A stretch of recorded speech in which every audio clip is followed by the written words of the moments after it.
Bonsoir à toutes et à tous, ravi de vous retrouver sur 8 Mont Blanc. Il est 18 h, bienvenue dans cette édition du journal de la rédaction. Nous sommes le vendredi 3 septembre 2021, au sommaire ce soir. Après une trop longue période de privation, Bonlieu Scène Nationale va enfin pouvoir proposer des spectacles à son public dès le 17 septembre prochain. La saison culturelle 2021-2022 a été présentée ce jeudi et elle promet déjà beaucoup.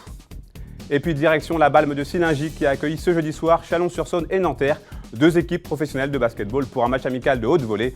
L'occasion pour le club local de démontrer tout son savoir-faire en matière d'organisation d'un tel événement. Je vous le disais en titre, un vent de liberté va pouvoir de nouveau souffler sur Bonlieu Scène Nationale dès le 17 septembre prochain. Après une période forcée d'abstinence, les spectacles vont pouvoir reprendre pour le plus grand bonheur des artistes et du public. La saison culturelle 2021-2022 a été présentée et comme souvent, les grands noms du spectacle vivant vont se succéder sur la scène Haut-Savoyarde. Reportage. Enfin, 5 lettres pour un slogan ô combien évocateur pour Bonlieu Scène Nationale. Après un an de fermeture et de privation, la vie va pouvoir reprendre à BSN avec une programmation hors norme pour cette nouvelle saison, avec pas moins de 95 spectacles et plus de 320 représentations. C'est presque 2 saisons en une. On est fermé depuis un an, donc du coup pendant qu'on était fermé, on a quand même travaillé avec beaucoup d'artistes. On a produit 14 spectacles sur les plateaux de Bonlieu que le public n'a pas vu. Donc du coup, ceux-là, ils sont évidemment dans cette saison, plus les nouveautés qu'on avait envie de présenter cette année, plus des spectacles que les spectateurs auraient dû voir depuis un an et qu'ils n'ont pas vu. Avec évidemment les grands rendez-vous, avec la danse, le théâtre, des grands comédiens. Donc en fait, et pour ma part, c'est la saison la plus dense, la plus riche que j'ai jamais présenté à Bonlieu. Une fois encore, la liste des artistes présents à Annecy cette saison regorge de grands noms. Philippe Decoufflet ouvrira le bal le 17 septembre pour 5 dates de son spectacle très attendu, intitulé Shazam. Après le carton de Festen, Cyril Test sera de retour sur les planches Haut-Savoyarde pour présenter La Mouette. En musique, Youssoupha ou encore Kerry James, valeurs sûres du rap français, honoreront de leur présence cette saison 2021-2022. On pourrait également citer François Morel, Patrick Timsit ou encore Imani. En bref, cette liste est loin d'être exhaustive. L'important étant de profiter du moment présent. Le monde d'après, il viendra après. Là, pour l'instant, on est encore en plein monde actuel, avec encore des problèmes que chacun rencontre, évidemment, pour se déplacer, pour faire, etc. Mais ce dont je suis sûr, c'est que les artistes sont déjà sensibilisés au travail sur les questions que pose l'après-crise. La campagne d'abonnement marquée par les restrictions sanitaires a débuté samedi dernier. Il reste bien évidemment encore beaucoup de place et l'appel est lancé. Ce qu'on sent, c'est qu'il faut multiplier les appels peut-être pour dire aux gens que notre besoin de vivre et de partager doit être bien supérieur à l'impact que pourraient avoir nos peurs ou nos réticences, y compris sur nos libertés. Je pense que le théâtre est un lieu de liberté, donc c'est ça qu'il faut maintenir ouvert et partager. Rendez-vous donc le 17 septembre prochain pour le lancement officiel de la saison de Bonlieu Scène Nationale, un cru qui promet déjà beaucoup. Et après autant d'attentes, le public aurait tort de se priver. Direction les hauts sommets, une immersion en altitude à présent. C'est en tout cas la vocation du Panoramique Mont Blanc, une télécabine qui permet de traverser la vallée blanche entre la France et l'Italie. Cet équipement historique attire plusieurs dizaines de milliers de personnes chaque année. Emmanuel Jaude est monté à bord ce vendredi matin, peu avant l'ouverture au public. Reportage. À 4000 mètres d'altitude, dès l'arrivée des premiers rayons du soleil, la journée est déjà bien entamée. Au sommet de l'aiguille du Midi, l'équipe de jour succède aux gardiens. Avant l'arrivée des alpinistes et des touristes, ils doivent ouvrir, vérifier et lancer les diverses installations. Et parmi elles, le téléphérique Panoramique Mont Blanc. Inauguré en 1957, ce trait d'union franco-italien traverse la vallée blanche sur plus de 5 km. Un vrai exploit technologique qui nécessite chaque matin un protocole précis. À la routine, donc il y a un voyage d'essai qu'on vient d'effectuer. On regarde si tout est en place. S'il n'y a pas de dégivrage à faire, s'il n'y a pas de vent, c'est là avec les caméras on voit s'il y a du vent. Donc après on va envoyer deux personnels qui seront au rognon, qui eux seront vigiles pour la journée. On contrôle les liaisons phoniques avec la station qui est à l'opposé et avec les 2 personnes qui vont partir au rognon. Reliant la gare de l'Aiguille du Midi, 3777 mètres, à celle de la Pointe-el-Bronner, 3462 mètres, le Panoramique Mont Blanc est doté de nombreuses particularités. Un sabot suspendu entre le petit et le grand flambeau, un bâtiment pylône installé sur le Gros Rognon, au cœur de la Vallée Blanche. Mais l'élément le plus caractéristique, c'est bien sa situation, à haute altitude, au cœur du massif du Mont Blanc, et donc sujet à des variations climatiques extrêmes. Quand on envoie des clients aller-retour, en fait, vu qu'ils ont une demi-heure de traversée, de la visite et une demi-heure de retour, il faut qu'on ait quand même cette marge de sécurité vis-à-vis de la météo, du vent, des orages et tout ça. Donc du coup, ça nécessite une grosse anticipation. D'ailleurs, on est en liaison avec le plan toute la journée, les jours où il y a des risques d'orage, et parce que nous, 1h30 avant la fin de l'orage, il faut déjà qu'on ait fini d'envoyer des gens. 1h30 avant l'orage, il faut que déjà nos clients ils soient sur le retour, parce que sinon on se retrouve avec des clients français côté italien, et après donc nous il faut qu'on organise leur descente côté Courmayeur et leur rapatriement par le bus, donc ça fait beaucoup de logistique on va dire, et il vaut mieux éviter ça. Pour autant, grâce à l'anticipation et aux connaissances des équipes en place, l'expérience unique procurée par ce voyage parmi les sommets attire chaque été entre 30 et 35 000 visiteurs, complétant idéalement l'offre touristique d'altitude. L'Aiguille du Midi, c'est un chouette site, c'est vraiment génial, ça suffit en soi-même, mais le panoramique Mont Blanc, c'est vraiment un plus. Tous les gens qui traversent, ils reviennent en nous disant « waouh », ils ont vécu vraiment une expérience. Véritable immersion entre parois et glaciers, le panoramique Mont Blanc a dernièrement fêté ses 64 ans. Et si plus aucune pièce n'est d'origine, la philosophie du projet initial reste aujourd'hui inchangée, continuant de faire découvrir au plus grand nombre la beauté de nos monts enneigés. En sport, il régnait comme une atmosphère des grands soirs ce jeudi soir à la salle Omnisport de la Balme de Sillingy.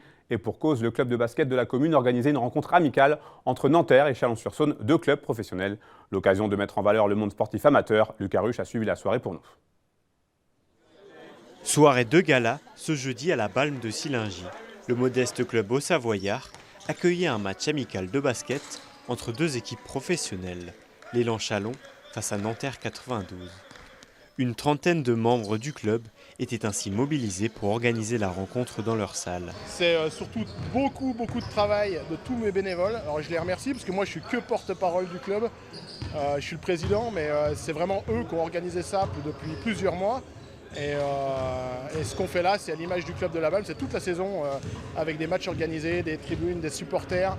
Puis on est fiers, on a envie de bien organiser pour que les gens soient reconnaissants et qu'ils reviennent. Et quand on reçoit des équipes depuis plusieurs années, comme la JL, comme Exmorienne, Savoie Basket qui est venu plusieurs années, on a eu Fribourg, on a eu, voilà, cette année c'est Nanterre, c'est Chalon. On est ravis, quoi, c'est que demande le peuple. Côté match, les supporters n'ont pas été déçus. Les deux premiers quart-temps ont été dominés de la tête et des épaules par Chalon-sur-Saône, bien plus agressifs et adroits. En deuxième mi-temps, les quelques 400 spectateurs ne s'attendaient sûrement pas à un match aussi prenant. Nanterre 92 repartait effectivement avec de bien meilleures intentions. Petit à petit, les Franciliens regagnaient leur retard pour revenir au score en arrachant une prolongation.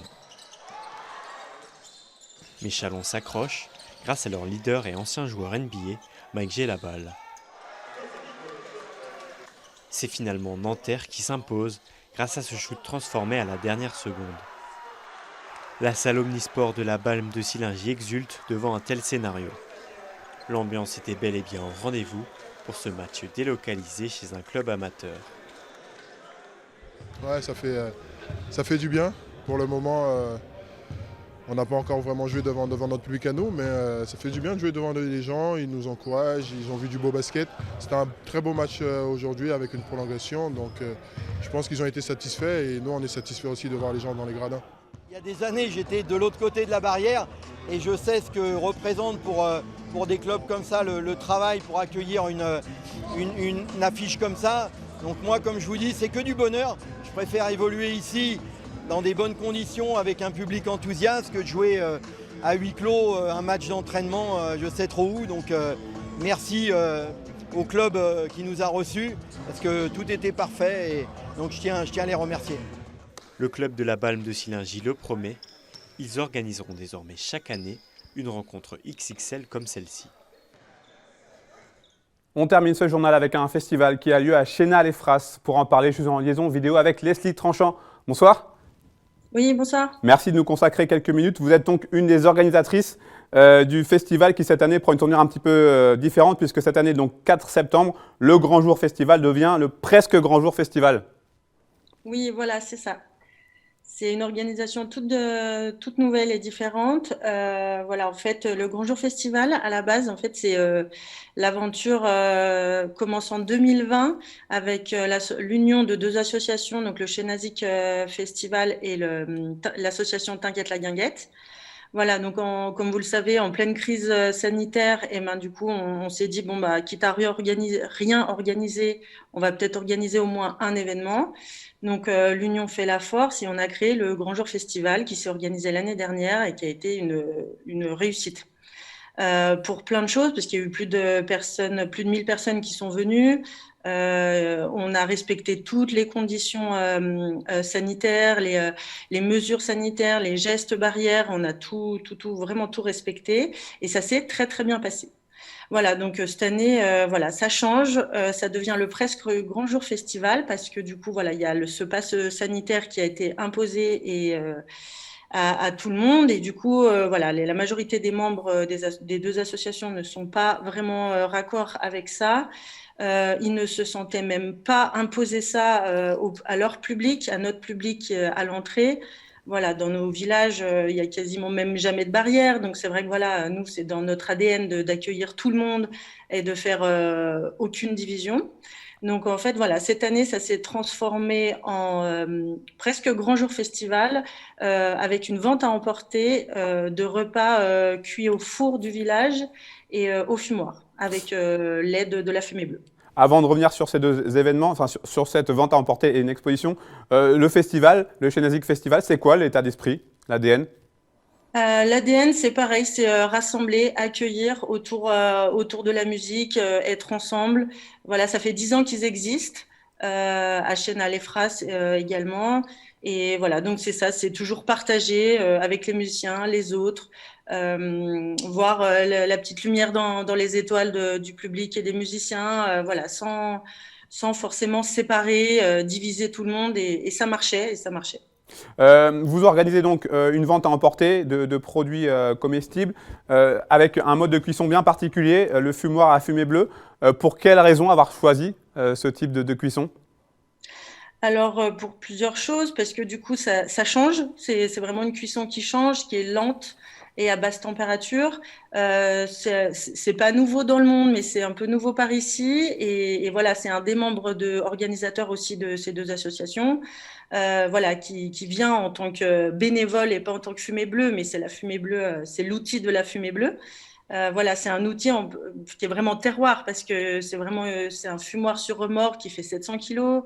Il a été fait main et voilà, et il est complètement autonome et éco-responsable. Voilà, donc ça rentre vraiment dans l'esprit de nos 2 associations. Ça a été une décision difficile, j'imagine, de renoncer au festival dans sa version initiale?